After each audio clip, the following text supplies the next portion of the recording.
Hey everyone, it's DFA, welcome back to the channel, and today we're going to take a look at a particular topic. Yeah, there's been a bit of a backlash recently with the release of the Atlantico. It's wargaming's pay-to-win strategy, and it's an overpowered ship, and the premiums are getting stronger and stronger, etc, etc, etc, you name it. And while I do agree that the Atlantico should have never been released in the game, I also think that World of Warship Blitz is one of the most balanced wargaming titles. You can find Tech Tree ships that are actually not only competitive with the premiums, but that are actually better than the premium ships of the same class at the same tier.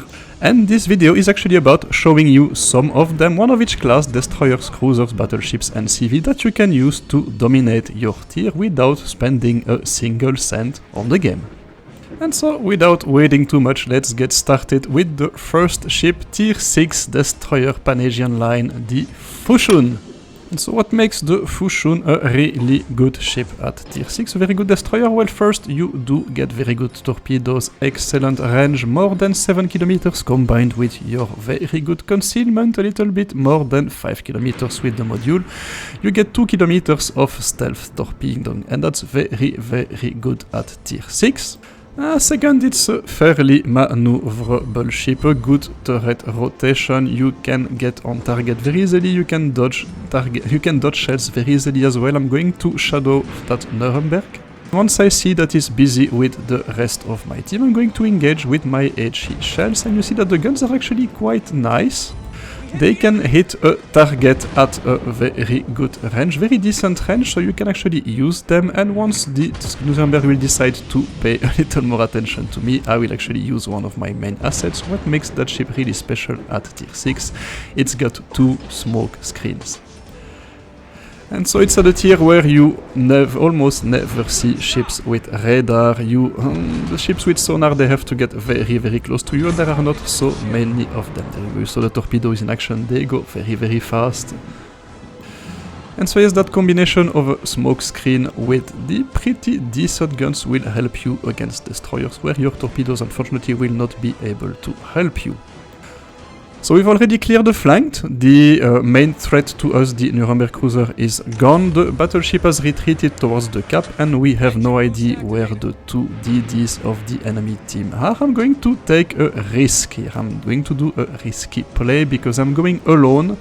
Without knowing where the enemy DDs are, I'm suspecting that they must be toying with the rest of my team on the other side of them, otherwise I would have seen them a long time ago. And so yeah, I'm guessing that the DDs are on the other side of the map, and I will be able to play with my beautiful stealth torpedo range and toy with the enemy battleships that are actually concentrating on the rest of my team. And sure enough, there's DD number 1 coming right at me. And as luck would have it, the other one is right behind and also coming right at me. Amazing. But you see the Fushun, yeah, it's actually able to run away quite quickly. It's actually able to turn on a dime. And so yeah, let's try to go into a direction and split the enemy team in 2 to see if the other DD is going to follow me. Does not seem to be the case. So it's a 1 versus 1, the Fushun versus the Okotonic. I have a smoke screen, he does not. I'm going to activate it as soon as the cooldown is over. There you go. And that's the end of that gunfight. And so there you go, that was the Fushun, a very, very good destroyer, excellent torpedo range, excellent stealth torp range, concealment, maneuverability, guns, smokes. It has everything you need to perform well. It's certainly better than the premiums at that tier.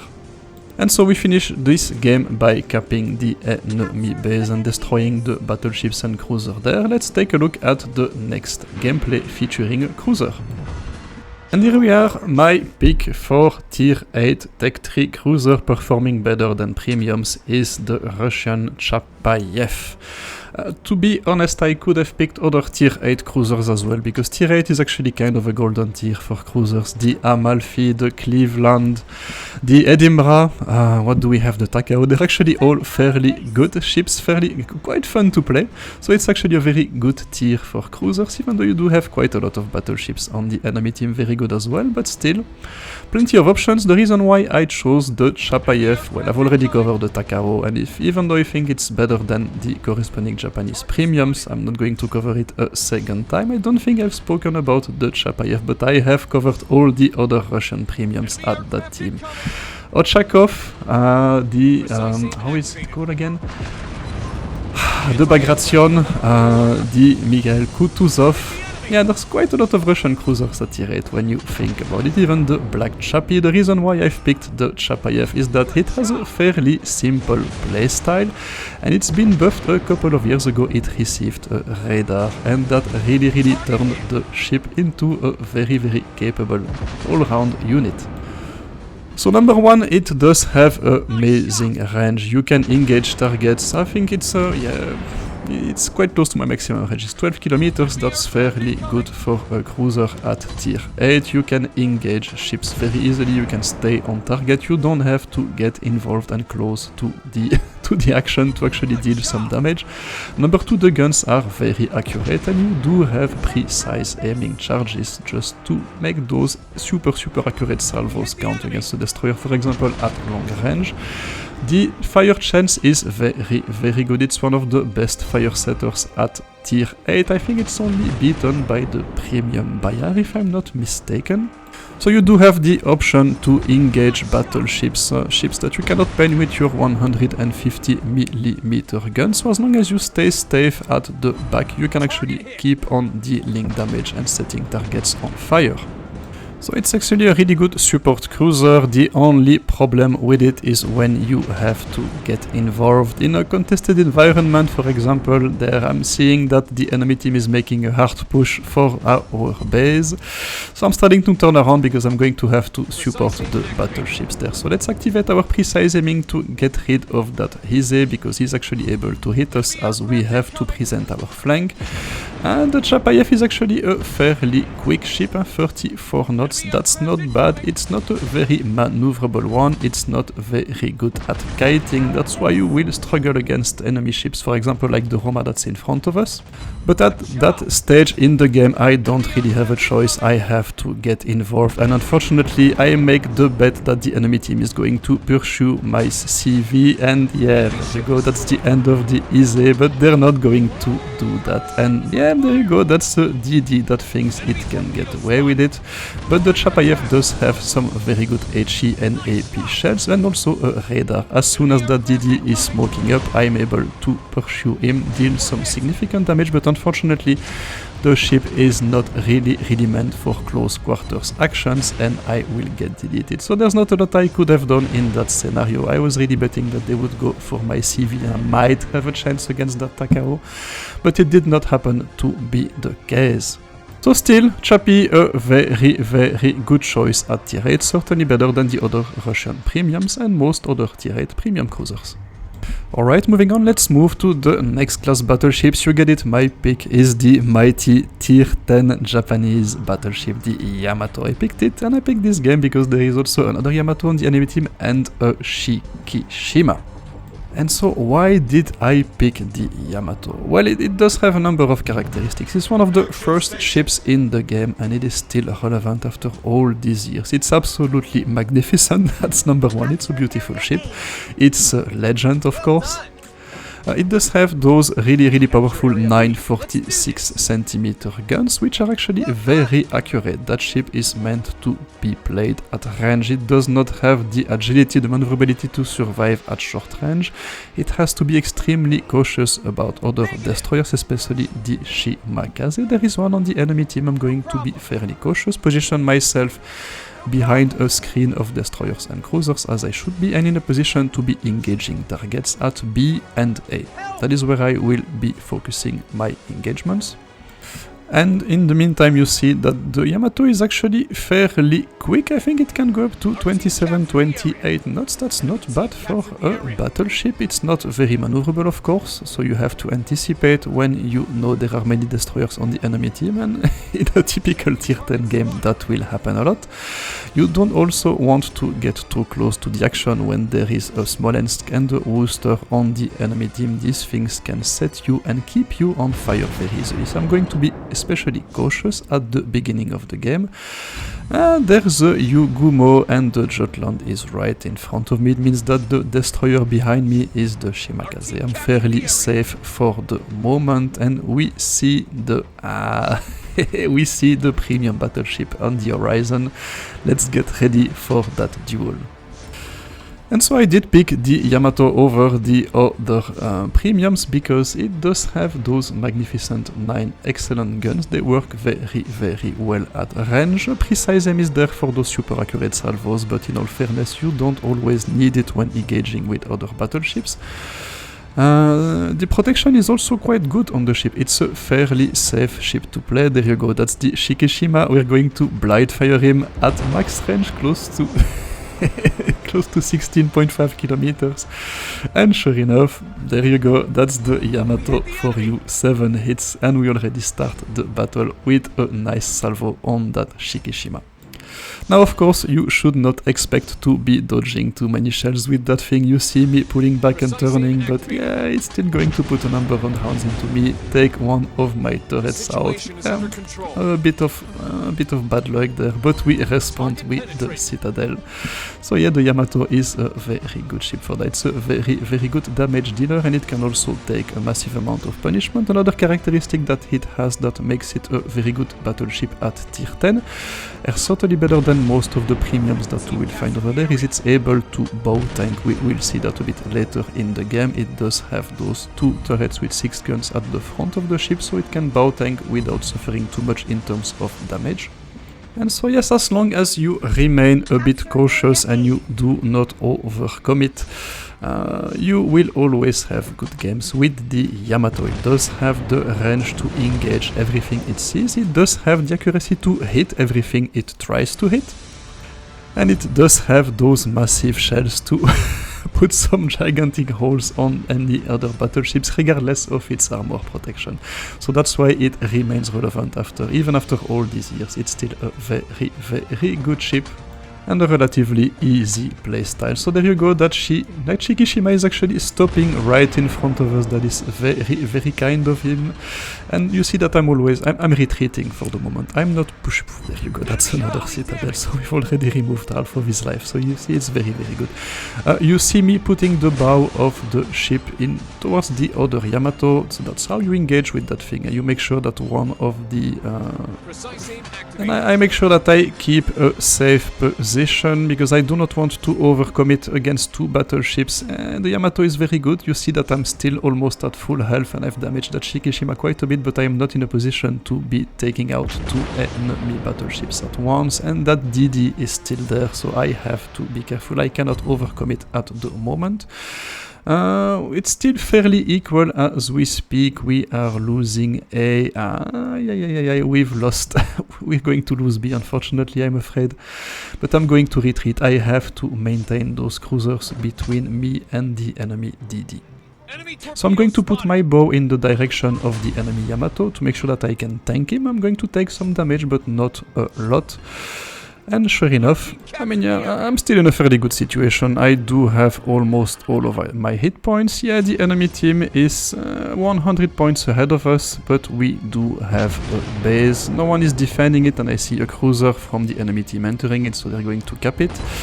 So yeah, the situation is going to get a bit complicated, I'm afraid, but sure. Oh, what do we see? We have a Smolensk who's trying to sneak up on us. That's going to be fun. Look at what I'm thinking. Are you thinking what I'm thinking? I'm turning around slowly, pre-aiming my guns.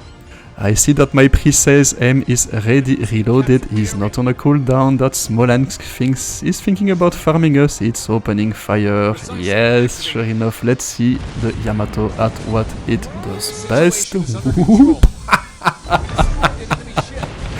Yeah, don't we all love to see this Tech Tree for 5-year-old ship deleting the premium pay-to-win Russian cruiser? Hey, amazing ship, the Yamato, absolutely fabulous. And let's see if we can repeat the same situation against the Worcester. Unfortunately, we do not, because he is turning right when my salvo leaves. At that range, he's actually able to dodge fairly efficiently. He does have a fair amount of maneuverability, the Worcester. Not an easy target to deal with. But still, we do have fairly accurate guns, and those 46cm shells, when they hit, they deal quite a lot of damage. Let's see what we can do to him again, even though if he's going to... is he going to be avoiding that salvo? There you go, that's another one. So we could not finish him, we are still 40 points behind 20 seconds into the game. This is going to be our final salvo. Can we do it? Can we do it? Can we do it? Are the guns accurate enough? Are the guns accurate enough? It's close to the maximum range, it's 16 kilometers. Ladies and gentlemen, let's see what happens.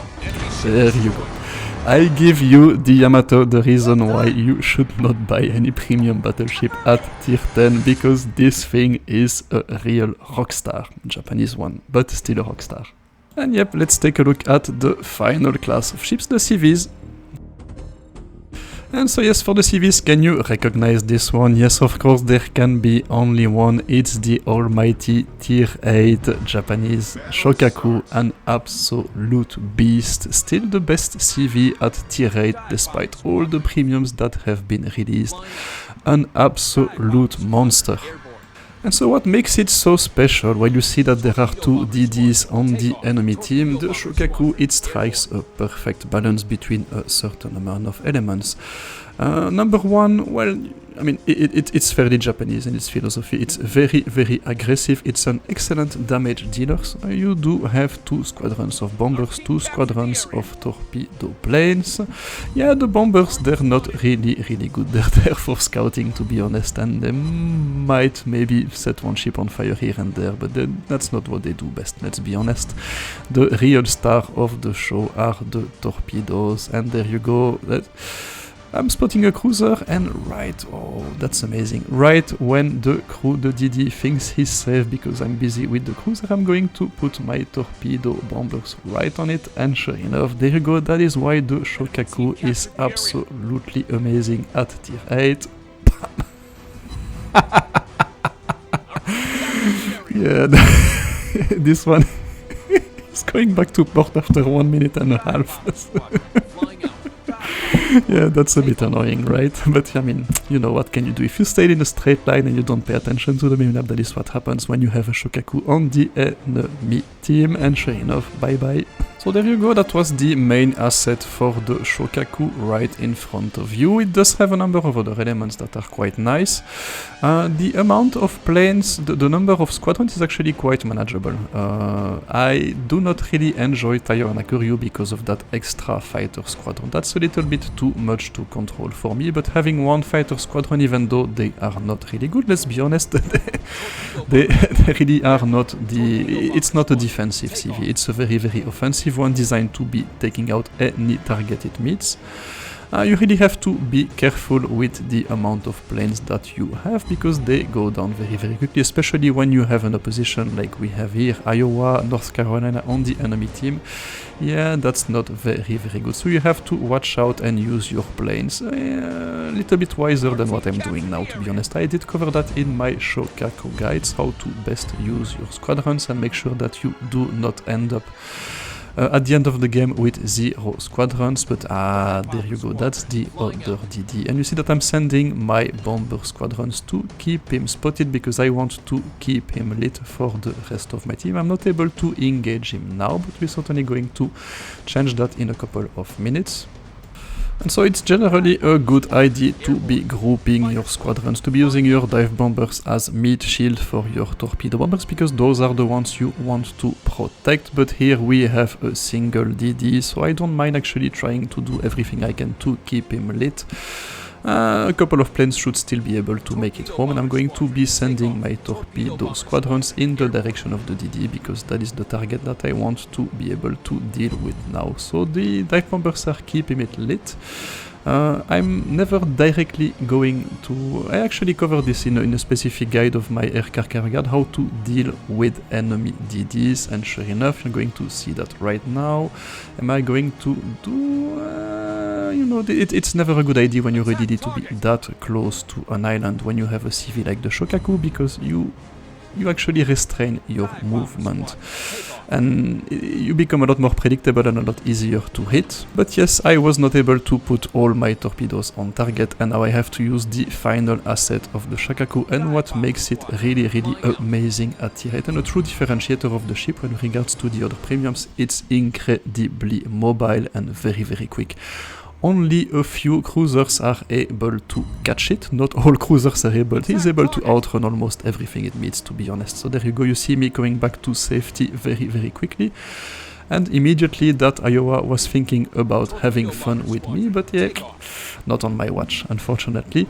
That means that you also have to be careful with where you are going, and you cannot stay like I'm doing now, spend all your time in the plane mode. You have to watch out, because yeah, I'm going to be hitting an island quite soon, and unfortunately for me, that is going to put me at the mercy of the enemy DD. So there you go, that's the end of that Iowa over there. My fighters are still trying to shut down enemy planes. Only 3 since the beginning of the game, Jesus Christ.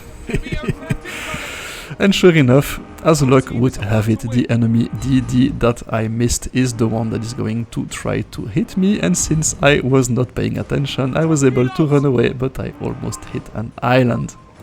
But it's okay, it's a surprisingly survivable ship, certainly a major improvement over the Hiryu, and we're going to be finishing that DD with our guns. We're also trying to run away if that is still possible, and while we are doing that, let's debrief that video. So I hope you've enjoyed it. I hope that I was able to demonstrate that we do have ships of every class at every tier that are still able to not only do as well but also outperform premium ships, and that you do not have to spend insane amounts of money in that game to be competitive. So there you go, I'll be producing more of that kind of tech tree content in the future. I've really enjoyed it, I've really enjoyed making this one. I hope you enjoyed it as well, and as we are running away trying to finish that Italian DD, sure enough, Shokaku being very competitive and by far the best CV at tier 8, it's my time to say goodbye and see you next time. Stay safe, take care, that was DeathFromAbove signing out, bye bye!